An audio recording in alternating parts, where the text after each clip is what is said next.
Welcome back to CBH4K, and I love history. History is a fun subject.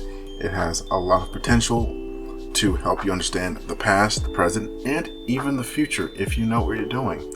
I also like strategy games, so I decided to combine these two loves together and create this list of 5 historical games that you have to check out. Now, without further ado, and in no particular order, let's begin with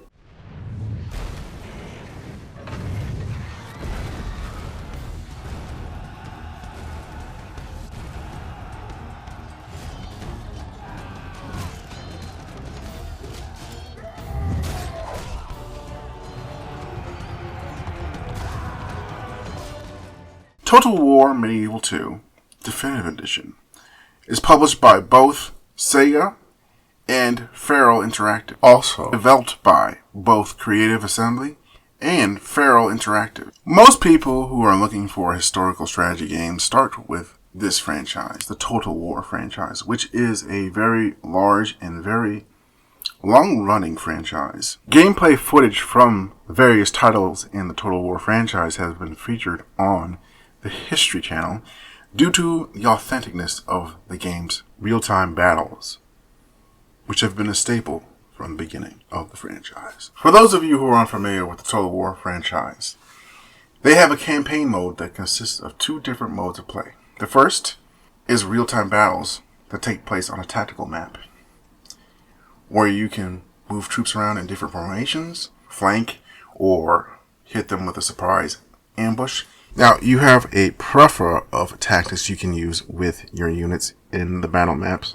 that are realistic to what they would actually use in actual combat for that era. For example, you can hide your units in tall trees and wait for enemy units to come by so that they can ambush them, or you can flank them with your cavalry, or you can use flame arrows. It all depends on what units you select and what tactics you use. To field these units brings us to our different mode of play, which is the campaign mode of play.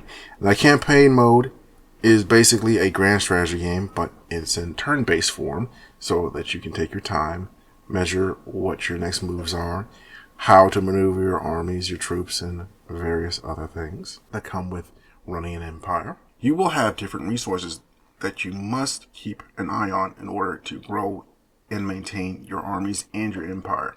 But your main one will be your armies themselves. And at the head of these armies are your generals, who are members of your royal family tree. Agents are another useful resource for your game, as well as a helpful tool for your campaign, as they will act as spies and can assassinate various targets, even cause sabotage to enemy settlements, increases your economy, and much more. To add flavor to this, Medieval 2 has great agent cutscenes where you get to see them try to assassinate a target, try to infiltrate a group.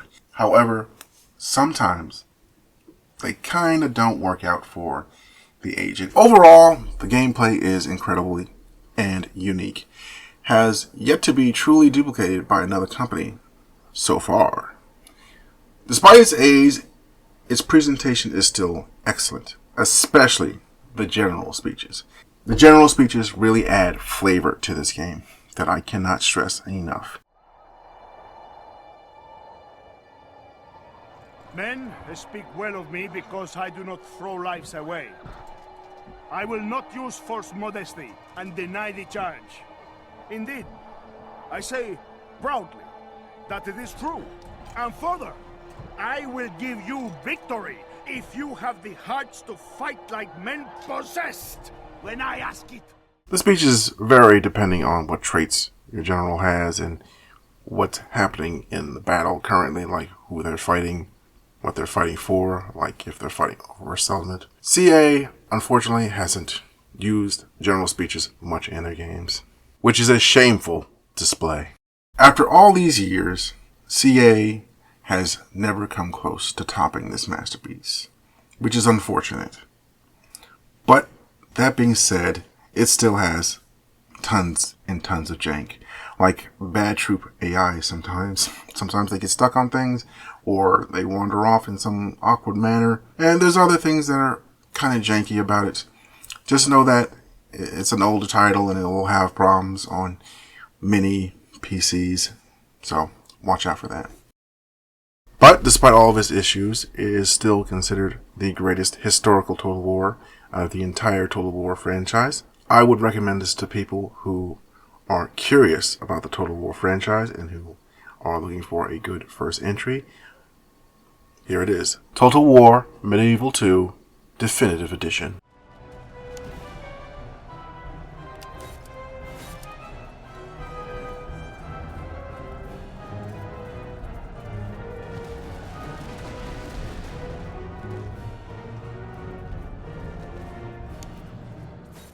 Master of Command, which was both published by and developed by Armchair History Interactive. This title reminds me a lot of Total War, minus the campaign empire management aspect. The style of campaign reminds me of Battle Brothers, but the real-time battles remind me of Total War Empire. This is a very good combination. Early gunpowder warfare is a subject that is rarely explored in video games, at least not as much as with the World Wars, medieval combat, and ancient warfare. Now, the game has great progression for officers in your armies that head your regiments, and the various units also have a progression system as well. You can take a group of raw recruits and turn them into battle-hardened veterans that can be capable of turning a battle with a single well-placed attack or charge. Of course, the downside to all of this is that if you lose the unit, you lose all those upgrades, and it sets you back quite a bit. Your army has a number of resources such as ammo and food rations to keep your army fighting well and fighting strong through the campaign. If they start to dip, then you're going to have to make certain sacrifices. Are you going to raid? Or are you going to sell some stuff off and buy some more rations and more ammo, or get better equipment for your soldiers so that they're ready for the next engagement? The graphics are really good considering this is a AA game. The sound effects are done well too. There's practically no voice acting, and whatever sound effects they have are done pretty well. All in all, the presentation is excellent. At the start of the game, you can select different campaigns across 18th century Europe to help in the selection process. They give you a little bit of backstory on each army, as well as a little preview of what you'll be getting as starting units. Now let's talk about unit customization. Unit customization is very detailed. You can change the uniform of the units within your armies. You can also change the flag that they carry into battle with them. You can also change various amounts of their equipment, get them better guns, give them alcohol that increase their morale. There's a ton of things you can do. The main criticism I have for this is it has a lot of copy-paste to it with very few original ideas. But the copy-paste stuff is from Great Things, and it is implemented well here, so I can't really fault it for that. This is for people who like Total War and Battle Brothers, but with a more gunpowder focus to combat. So it's mostly more or less for people who are into 18th century warfare. To survive this long journey, it might be our last train home.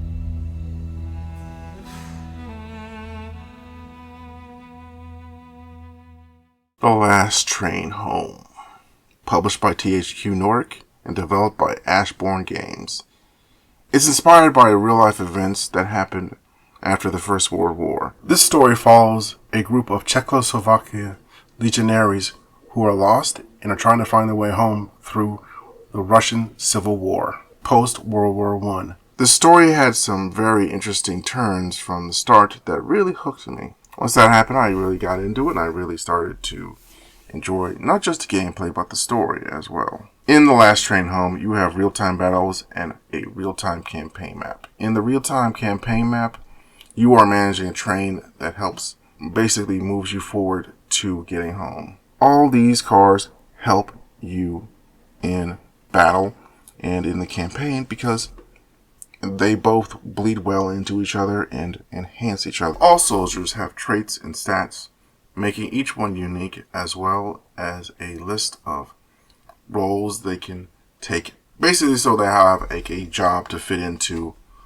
in both the train and in combat. For example, a soldier can have a role of a doctor, which enables them to take care of wounded soldiers, but they would need a medical card to do so. And you can have that very same soldier be a scout. And a scout is someone who has a sniper rifle and has other long range or sneaky abilities that are incredibly useful for the tactical missions. This makes each death hurt way more, as you not only lose a valuable field unit, but a campaign unit too. Now, the game has a lot of mechanics that may seem overwhelming to a new player, but it does have a good tutorial that will get you going very early on. At least give you an idea of what you should be doing. And if you still have problems, don't worry. There's always various other places to get help on the internet, such as walkthroughs and YouTube. Now on to presentation. This is a AA game, but it still had excellent isometric graphics. The sound design was well done as well. There's little to no complaints in the graphics department. The only real criticism I have for this game is it took me a while to get into it, but once I really got into it. I really enjoyed my time with it. This game is for people who are into history or who are also into both real-time tactical gameplay and for people who are into real-time strategies as well, with a twist of controlling a train and the other. It has an interesting story to go along with it as well, which is always a bonus, so I would say give it a shot if you are at least a little bit interested.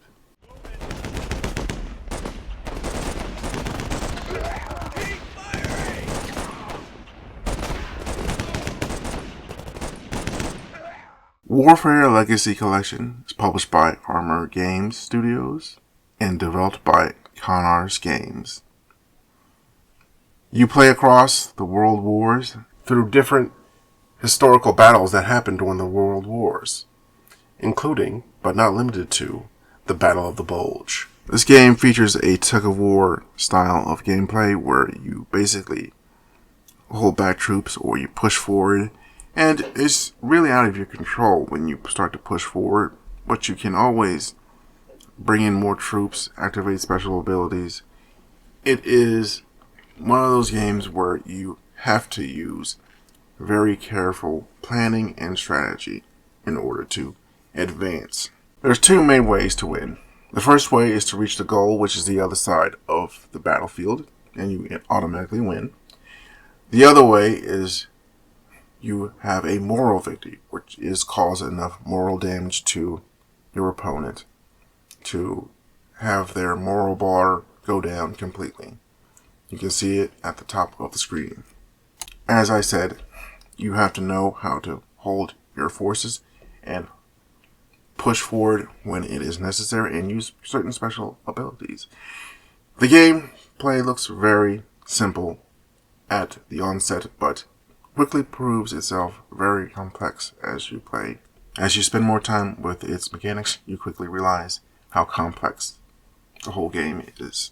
Not only that, but it's also very satisfying to pull off a big push that gets you lots of ground, and pushing the enemy back will get you very, very pumped. I was often overjoyed in certain combat scenarios where I was just overwhelming them with the numbers, and I was hitting certain goals really well. There's an old adage of keep it simple, and I think this game really shows off why you should keep it simple, because I had tons of fun with its very simple concepts and very simple forms of gameplay.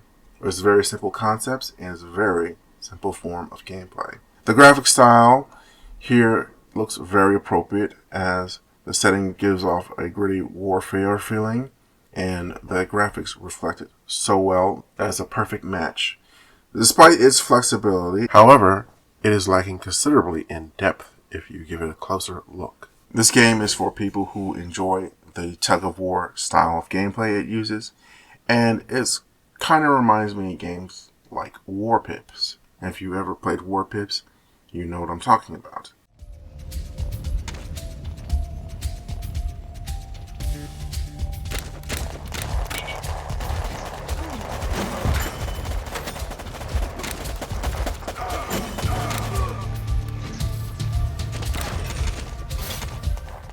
Overall, if you are a neophyte to gaming and you are a big World War I and World War II history buff, I recommend this game for you because it's easy to learn because it's not that complex. So just about anyone can pick it up and be a master of it within a few hours.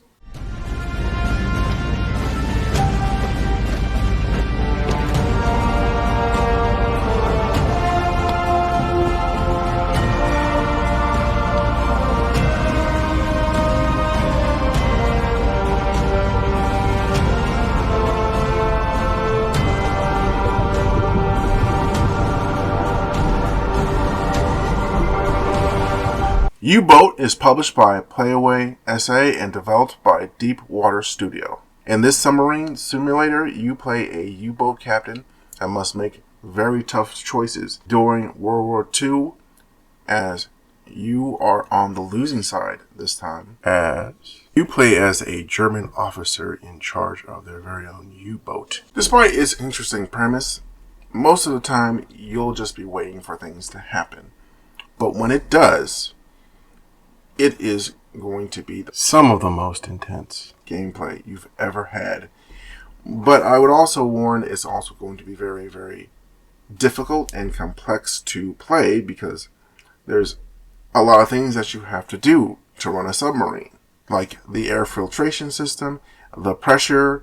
You have to make sure the pressure is on point. You have to arm the torpedoes. You have to know what you're firing at. And you have to calculate which angle they go at. You have to have an officer do that. You have to move officers around. It's sort of like FTL, but in the water. To help you out, they have a very, very long tutorial session they can give you to help show you the ropes. But at the end, you'll still be relatively lost, but at least you'll have an idea of what direction to go to in order to complete your tasks. And you will learn along the way. In the end, I love the different perspective this game gives you than the other games, because you're not really playing the heroic allies or a group of survivors. You are playing basically on the losing side, and you're just really just trying to get your men home. You're not really trying to gain territory. The battle for conquering isn't what you're doing.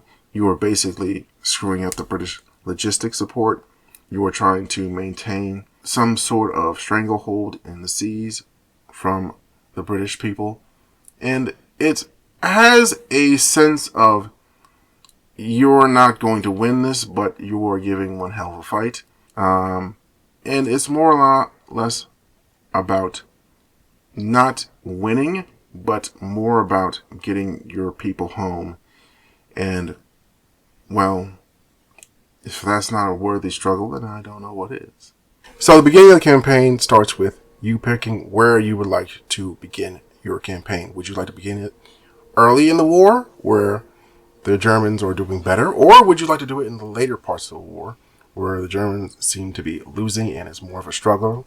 But you have higher form of technology, and you could use that to your advantage.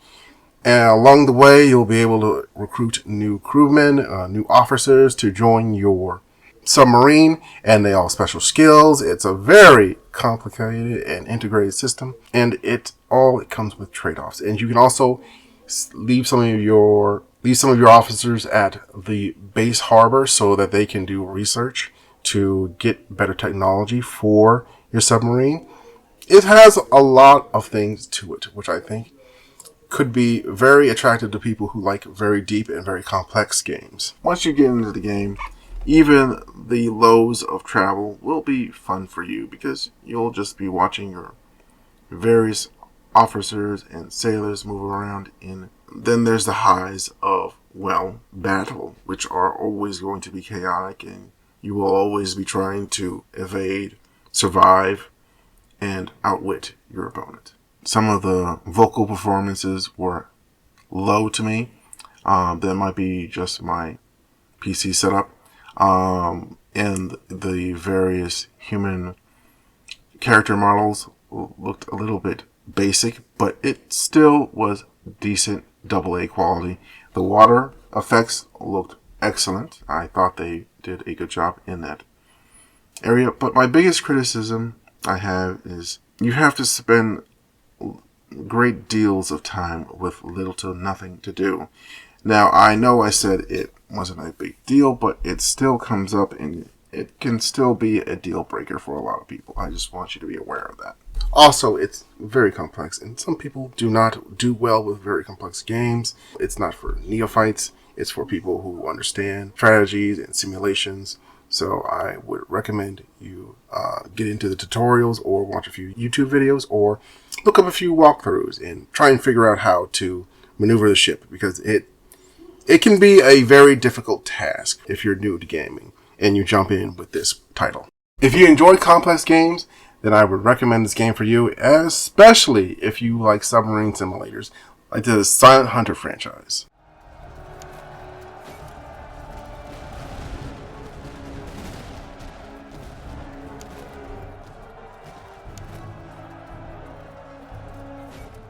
One more thing before you guys leave.